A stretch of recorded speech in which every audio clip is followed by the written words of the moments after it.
Most people are like, what? Pat Flynn, welcome to the podcast. How are you? Gentlemen, it's a pleasure to be here. I'm doing quite well. How are you? Very good. Very good. Thanks for joining us. What are you drinking? Coffee. Just black coffee. Mm-hmm. But do you like single origin coffee or? I do. This is your fancy non-GMO, organic, single origin, grass-fed, whatever. that coffee had dreams.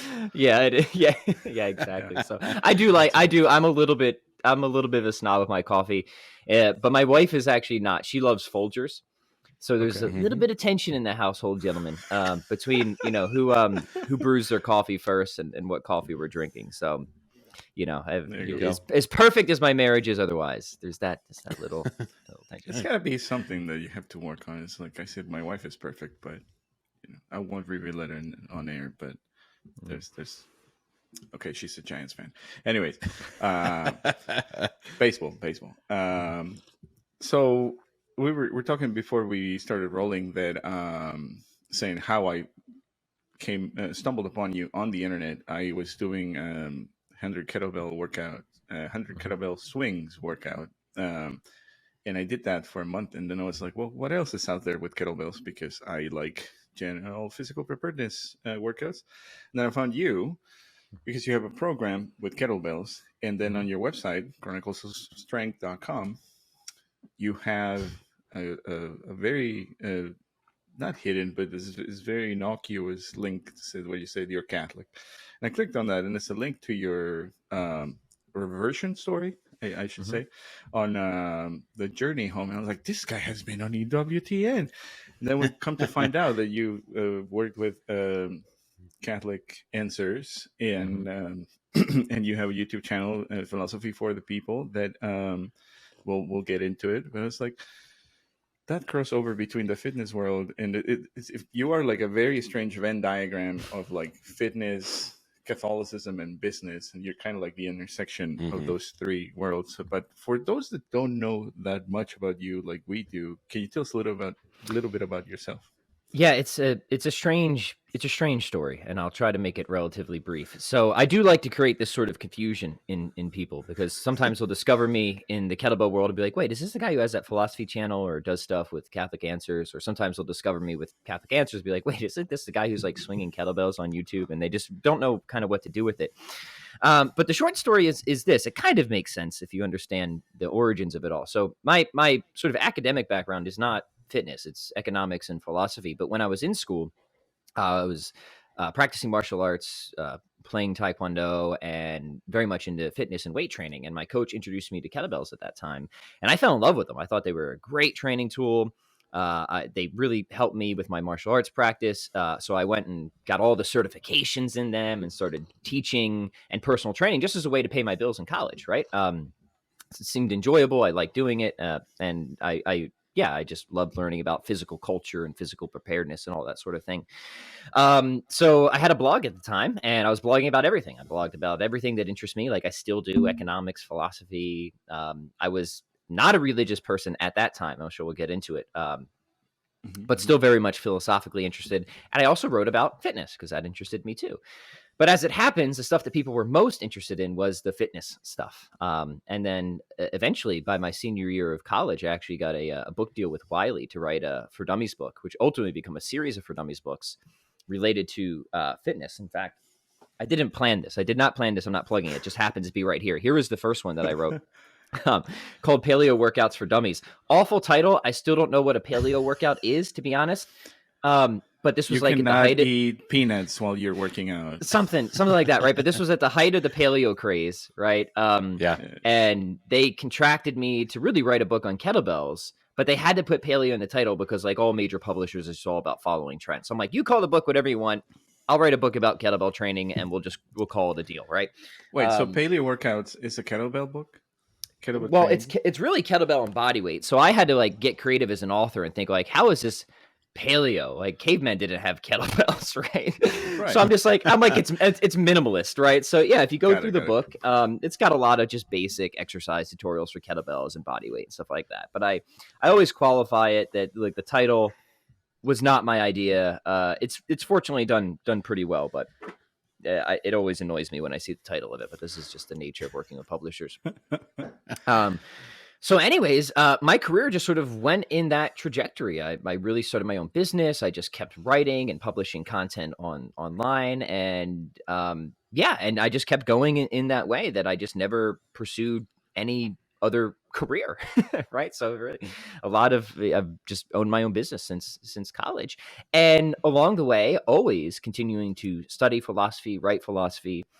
And as I was writing actually my fourth book, this one over here, was when I had my reversion. Although reversion is not like the best word. They need a word that is somewhere between a revert and a convert, if you know what I mean. Because I never had a religious upbringing. I was baptized, but I was never properly catechized. Like, to me, a revert is somebody who like really grows up religious, leaves or switches denominations and then comes back. That wasn't me. I just really had a pretty much entirely secular upbringing, right? So whatever that is, I'm your classic story of somebody who philosophy originally brought me quite far away from religion.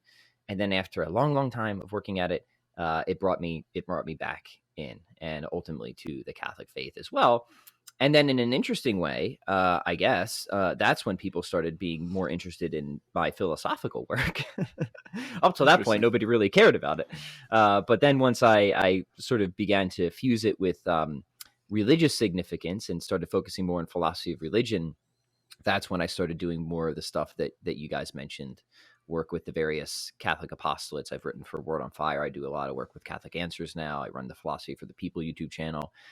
So yeah, I'm doing a lot of different stuff, and a lot of it seems like it isn't connected, but in a weird way, I guess it sort of is. Mm-hmm. That's amazing that you're a writer, you're an entrepreneur, you're a blogger, you're a YouTuber. That's substantial. That's pretty substantial. And I like the book that you mentioned. It's like How to Be Good or How to Be Better. How to Be Better at Almost Everything. Real humble and original title, isn't it? And it's funny that you don't get the title right. I don't get the title right either. Somebody alerted me that in my Twitter handle for like the past 3 years, I've had the wrong title of my book. That's funny.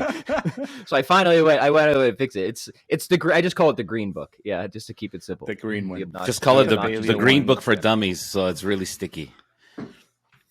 Yeah, it's the thing is when you're working with these publishers, there's always battles over the titles. They rarely ever let you have the title that you want, so you usually reach some sort of compromise, or you just concede. Which is why I either dislike my titles or just don't remember the titles of my books. There you go. So were you like that caught my attention? I'm sorry. Can I ask a quick question? Were you at any point an atheist, or were you just like, I'm just not in with the religion thing? Did you all go? All I was a philosophical naturalist, right? So I was a card carrying materialist type of folk. And for me, for my sort of philosophical paradigm for many years, that was the operative one. I really thought that this was going to answer the questions that I thought needed to be answered. And then once I realized that wasn't and could not possibly be the case, I gave that paradigm up. I did not become religious right away, but I started considering different schools of thought. And then eventually, more or less once I sort of got wrapped up in Thomas Aquinas and the school of Thomism, that sort of wanted me to take another look, if you will, at potential religious implications. Yeah. So I was very much in the naturalistic worldview philosophically for many years. Mm-hmm. Interesting. That was the same question that I was going to ask. How did philosophy take you away from religion? How did it bring you back? And I kind of figured that Thomas has something to do. Saying Thomas Aquinas is talking like we're buddies. Yeah, Thomas. Did I see that you have a Chotki prayer robe? Nice. That's right. Yep. Mine is somewhere. Yeah, it goes well with the Rocco's Modern Life shirt, as you pointed out, right? But if you guys want me to, I can talk about that. I think a little bit more that might be interesting for your audience, because it's a very common story, and it tends to resonate, with especially a lot of younger people. Because I it's somewhat cliche at this point. I had my first sort of science religion conflict when I was very young. It was in the 6th grade. It was very superficial. So like I said, I didn't have any proper religious upbringing or catechesis, but I had your general like cartoonish understanding of the Bible, what Adam and Eve and creation and all that. Don't do bad things or you'll go to hell kind of understanding. right. Very kindergarten level theology, right? And so in the 6th grade, I start learning about the just general sketch of the origins of the universe and Big Bang cosmology, as much as you would learn in 6th grade. And just immediately I start to think like, hey, that isn't the story I remember being told when I was little, right? That sounds totally different, right? And it's kind of interesting. I didn't realize it at the time, but in the 6th grade, I was actually presented, and this will date me, either young or old, depending on your audience. I was presented with the two, I guess, biggest arguments against the existence of God, at least considered by Aquinas. I didn't realize it at the time. And one was that you just don't need God to explain anything. The principles of nature are enough, or as we might say today, science. And then the second is the problem of evil, because the 6th grade is when 9/11 happened, and we watched the towers come down right in class, right? So like, everyone has hardships growing up, but this was like a flagrant evil. Yeah. And it's just like, wow, just rocked your world. So like, again, this wasn't like, I wasn't totally explicit about all this in the 6th grade, but it's funny, like those two things really rattled me. And so then over time, that skepticism sort of increased. And as I got more into philosophy proper, I was introduced into philosophy by various writers. I was into writers like Mark Twain and H.L. Mencken, and they kind of passed me off to people that they would, like Mencken was a big Nietzsche guy, so he kind of passed me off to these atheist existentialist philosophers and the like, the sort of old atheists. So my proper introduction to philosophy was very much from an atheistic standpoint at that point. So that's just kind of where I came in. And then once you get serious about philosophy, you start trying to work out certain questions of being, questions of causation, questions of mind, questions of ethics, questions of personal identity. Now you have to work within this paradigm, this worldview, this atheistic, naturalistic paradigm. And the more time I spent in that paradigm, the more it seemed absolutely preposterous and inadequate to me. The more it seemed like it was causing me to deny things that could not possibly or coherently be denied. Certain ethical commitments, for example, certain moral facts, moral knowledge, certain facts about myself, about freedom of the will, about consciousness, and of course, certain like big daddy questions like, why is there anything at all? Why is there any physical reality at all? Stuff like that. It just seemed like it really couldn't answer anything significant, honestly. And I know that's provocative, and it will be provocative to my atheistic philosophical friends, but the more I think about it, the more it just seems absolutely right to me. So I gave all that up and I said, this has got to be wrong. And that's when I went back to philosophers I was familiar with in a passing way through like my undergrad philosophy courses, like the pagans, Aristotle and Plato, had a general introduction to them, but never took them, never took like a deep dive or study, and just said, let me just try and think with the old thinkers for a little bit and see what comes out of it. And then eventually, you work your way up, not just to people like Thomists, but the entire school of Thomism, especially more contemporary Thomists, that people may or may not be familiar with, but I'll mention them anyways because people should check them out. People like Jacques Maritain or Bernard Lonergan or even Father Norris Clark. And the way they just made sense of reality seemed to actually make sense. Like this seems like a philosophical system that answers the biggest questions in a really satisfying way. It comports really well with modern science. In fact, might even be a necessary precondition to make sense of science. Sign me up. Where do I join the club, right? But of course, you can't spend time with a lot of thinkers like that in Thomistic tradition without them talking a lot about Christianity, right? So I could ignore it for a while, and I did. Like amazingly, it's like, oh yeah, Thomas, and he's doing all this theology, but it's just his philosophy that I want. It's his philosophy. It's good, but you can't really live with that sort of, I would say, dissonance for that long. At some point, you got to say, like, was he like this brilliant in one way and then like this off in another? That would be a shame. And then from there, I became increasingly interested in the question of historical Christianity. Is there a historical basis for Christianity? But also at the same time, is there a philosophical expectation of Christianity, right? Given now what I believe philosophically about the world, given the fact that I believe God exists, God is perfectly good, that he created the world, something that's clearly gone wrong. Let's be honest, you don't need revelation to realize that. The pagans did have like notions of original sin in a sense, right? Might it make sense that God would attempt to redeem us? And when you think about, I think when you have a good philosophy of God, you have the right notion of goodness, what goodness is, that goodness not only wills the good of the other as other, but seeks union with its beloved. something like the Okay. incarnation starts to make a lot of sense, right? In like a Mhm. startling way. It's like, this is actually sort of a thing that you might expect if God exists, right? Maybe not in exactly the way it happened, but in a general sense or a broad sense. And you might expect revelation. You might expect that revelation would have to come with some sort of miracle as a sign of authenticity, right? So it's like Christianity is just like checking a lot of boxes, right? And then I think a strong historical case can be made for Christianity. And then on top of that, it's just absolutely beautiful. It's tremendously beautiful, and It its is. moral teachings and its aesthetics.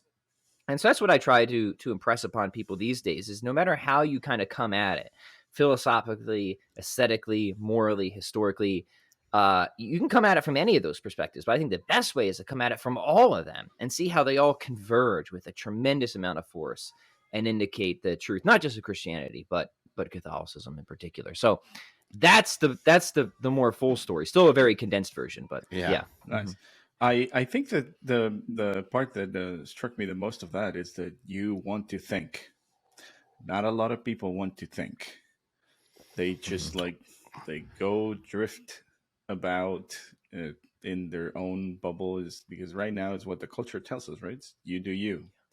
Yeah. Gustavo just shared with me a commencement speech by Dr. Peter Kreeft, where he talks about to Steubenville, I think it is. Mhm. It talks about 10 lies that the world tells us, and the first one that he says right off the bat is like, you can be whatever you want to be, and he's like, I assure you that's a lie, because if that were true, I would be the best left-handed really teacher of history. It's some sense of humor to that, but it is remarkable that you went on all of that from an intellectual standpoint. I think that that was also part of my reversion, that it had to make sense in my head first. There was like a conversion of the intellect before there was a conversion of the heart. And that you all were willing to pursue it in a serious way, to say, well, this is not obviously working, I'm just going to abandon it, instead of like just doubling down and saying, you know what, I'm going to be just twice an atheist until I prove this. And I like, you know, kind of like that episode in The Simpsons where Homer is like putting papers on the windshield of the cars, proving the God doesn't exist mathematically. It's a very dumb example, but I commend you for that. In what do you think? Do you think that younger generations, who are also going to date ourselves, are they trying to look into philosophy? Because I think you mentioned that more and more people are interested in your philosophy content now. I have to be honest. Like I think I try to read Plato or Aristotle, and I didn't get very far. So philosophy is not something that I'm very used to. So Yeah. Is that something that you see? I mean, you're obviously creating content for it, and there is a demand for it. Can you talk about that? Yeah, of course, of course. Yeah, a lot of good stuff that you put out there. So I'll try to comment on various bits of it. Regarding philosophy, here's how I think about it. Is Aristotle the best guy to start with? Well, I've got his Nick and McKeon Ethics right here. We're doing a series on my channel. Probably not. I mean, he's very dry. A lot of what we have from Aristotle appear just to be lecture notes. So if you just drop Aristotle in front of somebody, they'll probably just be like, "What the heck is going on here? If this is philosophy, I want nothing to do with it." Right? Right. It's unfortunately, it's kind of like a lot of, let's be honest, undergrad introduction to philosophy courses are also either sort of like that. They're either just like, hey, philosophy are these weird thought experiments about being brains in vats, or Descartes' demon, and people are like, this is nuts. I don't like, what use is this, right? Or it's just a bunch of like political propaganda pushed through the various academic institutions. And I had both of those experiences as an undergrad. I had one class that was like the former I described, and another, my introduction to ethics class, which was like the latter. It was just pure political propaganda. The professor was a strong form moral relativist. So that's why I didn't do philosophy as a degree until master's. I just went economics for my undergrad because the philosophy program was so terrible. So I think people are often off-put by philosophy by just first bad impressions a lot of times. Either the first thing that they read, they don't pick up, I guess, the right thing, or they don't have a proper introduction, or the first person who brings philosophy to them, usually by some elective or something at college that they weren't interested in anyways, just gives them a foul impression. I understand that. I get that. But here's what I would say. Philosophy is not something that you can escape. It's only something you can escape doing well. We all have commitments in life. We all have value commitments. We all have priorities. We all answer big questions in different ways, either explicitly or we operate according to them. These big questions are, why is there anything at all?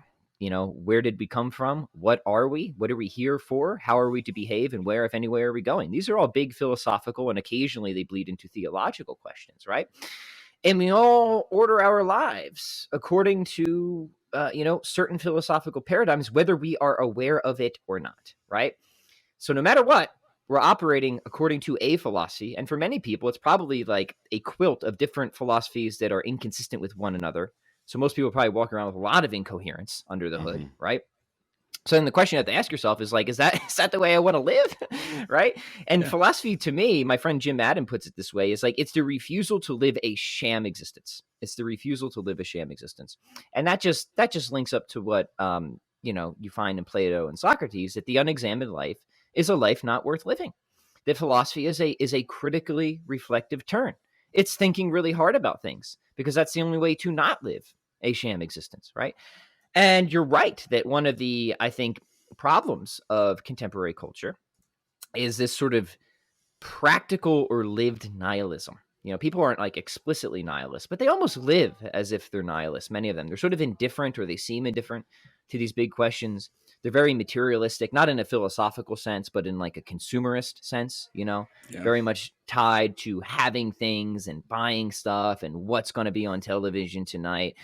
And to my mind, these are all tricks of the devil, right? You go back to C.S. Lewis's Screw Tape Letters, and what is one of the pieces of advice is like, hey, as soon as they start thinking about God or something like that, like give them a little rumble in their tummy, right? Keep them distracted. Right? Yeah, I think that's right. I think the hardest thing to deal with, gentlemen, I come from an atheistic background. I'm happy to dialogue with atheists of a sincere disposition all the time. Why? Because they're engaged and they're interested. I don't know how to get somebody out of indifference. I don't. That is a hard thing for me to do.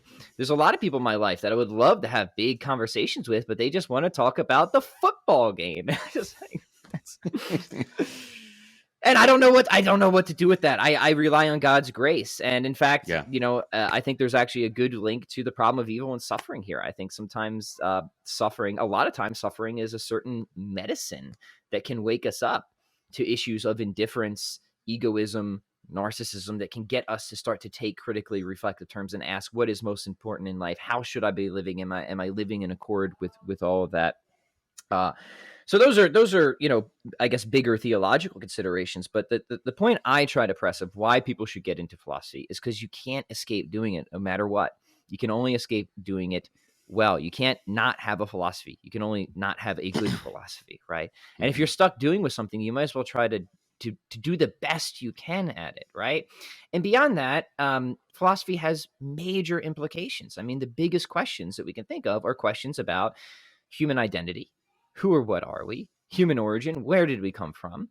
Human destiny, why are we here? Where are we headed? And human morality, how are we to behave? And unless you're pulling directly from Revelation, which I think is perfectly legitimate, these are all questions that are not scientific. They could never be scientific. They are philosophical questions. And they're questions that we all naturally ask. We all ask them as children, which is amazing, right? They're very natural questions.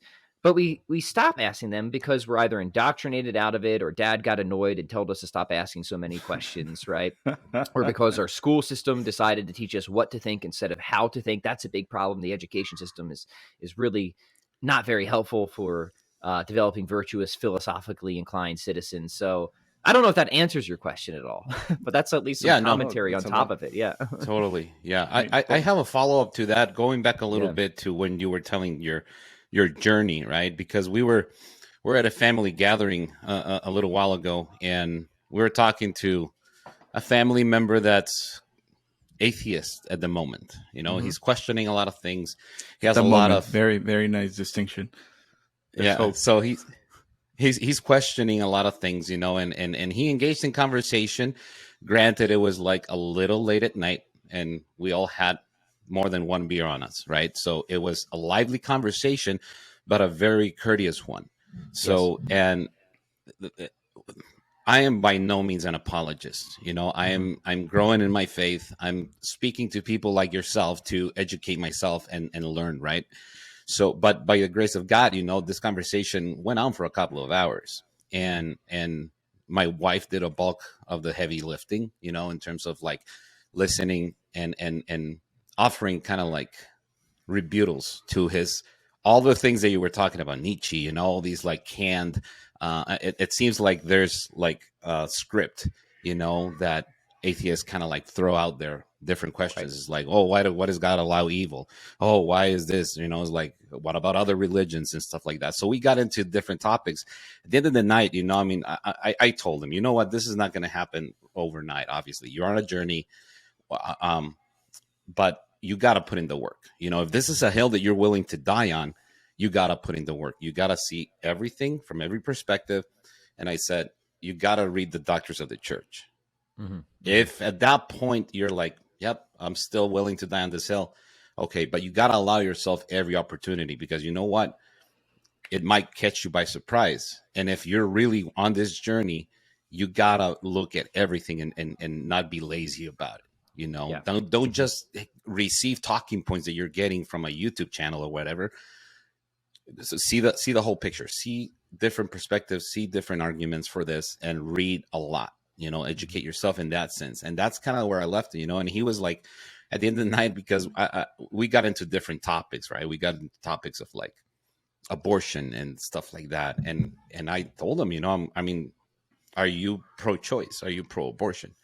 And he's like, I used to be, but since I had my kids, I cannot fathom how can somebody do that. Right. Yeah. And I said, nice pro-life. Yeah. Uh-huh. I said, well, that could be the same case with this experience, mm-hmm. So that's where I left it. It's like left a little seed, if you will. That's usually the best you can do in a conversation. And I'll offer some points here. If people want to hear arguments, my channels are full of them, responses to problem of evil, and we can talk about all that if you guys. Well, I'll send them your channel for sure. Yes. Yeah. In fact, the two things I spend the most time on in philosophy of religion are both arguments for God and responding to arguments against God. So it's something I know a little bit about, right? But I find in everyday conversation, it's best to be a little bit patient, right? Because the truth is, arguments for God, if they're done well, are very technical. They require a lot of background understanding. Most people don't have the time to understand them. And let's be frank, a lot of people probably don't have the capacity to understand them either. That's exactly what Aquinas said, by the way. So don't say that I'm just being rude. That's Aquinas' advice, but it's true. Now you can give like general sketches and be like, hey, here's a way I think that reason can lead to God, just to show people that there's a reasonable way to affirm it. But things I like to start off with is just get some clarifying questions. You're like, hey, even if you don't think that there's like knockdown proof for God, or you're not convinced of God's existence, why be an atheist, right? Why is that the default position? Atheism, if you're being honest about what atheism is, it's not agnosticism. So this is something I like to invite people to consider. Atheism, at least certainly when I was an atheist, is a positive claim about reality. It's a claim that whatever else reality is, there's nothing like God in it, right?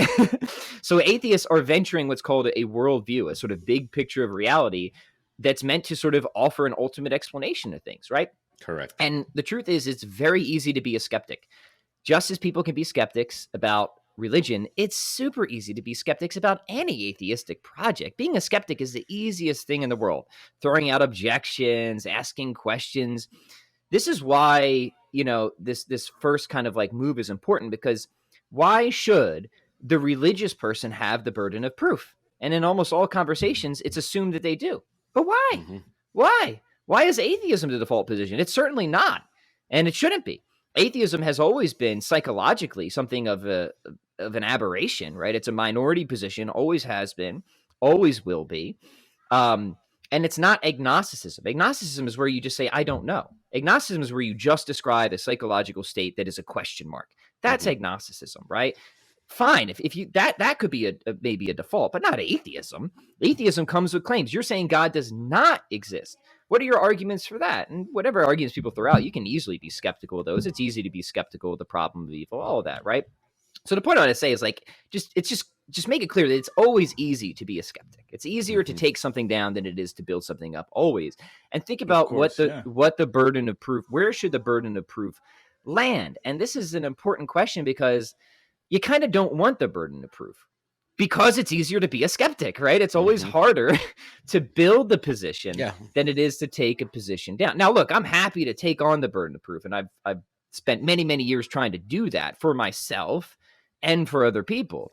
But I just don't want the conversation to just start there if it doesn't have to, right? To get somebody to say, hey, maybe you start here with a question mark, and then you can look at both sides fairly, rather than thinking I'm going to start as an atheist and religion has to be proven. No, start with your question mark, fine, fair, then look at both sides and see if one just has better considerations than another, even if either is proven. And that, I think, can just put somebody, the reason I'm saying this, I think that can put somebody in a more, in a psychological state where there's less of a barrier to entry, if that makes sense, right? So rather than being, I default as an atheist and religion and God has to be proven, I default as a question mark, and now both sides have to present their case, and I'll just go with whatever one seems to be the better case, even if they're not decisive or, there's a demonstrative proof of either one. So that's just something I would offer. And then another thing is if this guy's pro-life, I mean, look, clearly he thinks there's such a thing as human value and human dignity. That's a good angle there, right? Show me what worldview better makes sense of that and better secures it, right? A worldview where the foundation of reality is literally a principle perfection that made us out of an extremely gratuitous act of love, that we bear a certain relation to the perfect foundation of reality, and that our ultimate destiny is to join in an intimate, deep union, friendship union, an intellectual friendship union with that foundation of reality, right? Versus an atheistic paradigm where there's really a principle not of love and perfection at the bottom of the world, but utter indifference, right? That's sort of what runs atheism, a principle of utter indifference. Nothing intended us to be here. We're not even really different in sort of kind of things that came before us. We're just different in degree. And from what we can tell, eventually we will all go out of existence. So there's no sort of ultimate everlasting destiny for us. Ethics, probably from an atheistic viewpoint, is something that we invented, not discovered, right? It's something that just helped keep our species a going concern. We're not really discerning or gaining knowledge of true moral facts. It's really something that we project onto the world. That just helps us to procreate and avoid bears and stuff like that. So we're kind of really, if an atheistic worldview is true, we're kind of really living in a massive delusion in many ways. We're deluded about the existence of God, which the vast majority of people believe in. We're very probably deluded about ethical truths. I say very probably because some atheists try to make sense of moral realism. I don't think they succeed. I think the better atheists are people like Nietzsche who say there are no objective moral facts. So if he's reading Nietzsche, he should agree. He should take Nietzsche's advice seriously. But if there's no moral facts, then how are you undergirding human dignity and the pro-life position? So it's like, look, my friend, if you have these commitments and they're good commitments to human value, dignity, moral facts, here's a worldview that can make sense of that can secure those commitments. And here's a worldview that would ask you to abandon those commitments. Now, and this is what happened to me, guys, right? Like, what's more obvious, right? Here's a worldview that's telling me that I'm going to have to give up moral facts and free will and all this other stuff. But of course I have free will. Nothing could be more obvious via introspection. Free will also is required for just to ride the rails of reason itself. So if I give up free will, I don't know how I'm going to make sense of reason, let alone reason to atheism, right? So a theistic worldview can secure these commitments. An atheist worldview is trying to get me to abandon those commitments. These commitments are more obvious to me than anything. I can't possibly give up these commitments and still live consistently with my philosophy. I'm going to go with this one over here, right? Even apart from any other independent arguments for God, if a worldview can make better sense of certain commitments that I think are non-negotiable, that's reason to go with that worldview, especially if there aren't any decisive arguments against it. So that's another move I think that's important, is like find the commitments people already hold dear and show how one worldview, a theistic worldview, sense. We haven't even talked about religion, and those are differences too, right? You can believe in God and not be religious. I did for some time. So that, like, the question of multiple religions is a distinct question from the existence of God, right? People who are Hindu, for example, are kind of religious pluralists. They totally believe that God exists and that he just provides a sort of unique path for different people in different places and circumstances. I don't ultimately think that's the correct position, but that it just shows, like, there are religions that hold to the viability of multiple religions, right?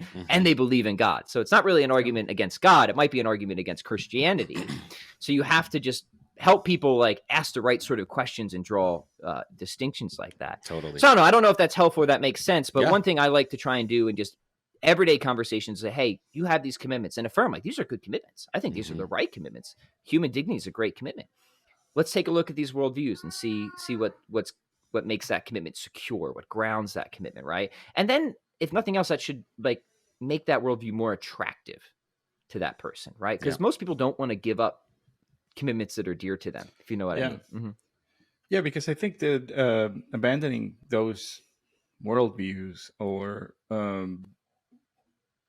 ideas that you thought to be the right thing, it can be a major, like, someone is pulling the rug from underneath you when you are revealed this other worldview that can fit the bill of what you are feeling. I think that was, like, part of my reversion, that my best friend was like, you don't know your faith, know thy faith, and then you can abandon it. So that invitation to tap into the richness of the faith was what brought me back to the church. I didn't know when I was walking away, like you mentioned at the beginning, I had a cartoonish understanding of the Catholic Church. And when I understood what the Catholic Church is in reality, but that's a completely different thing.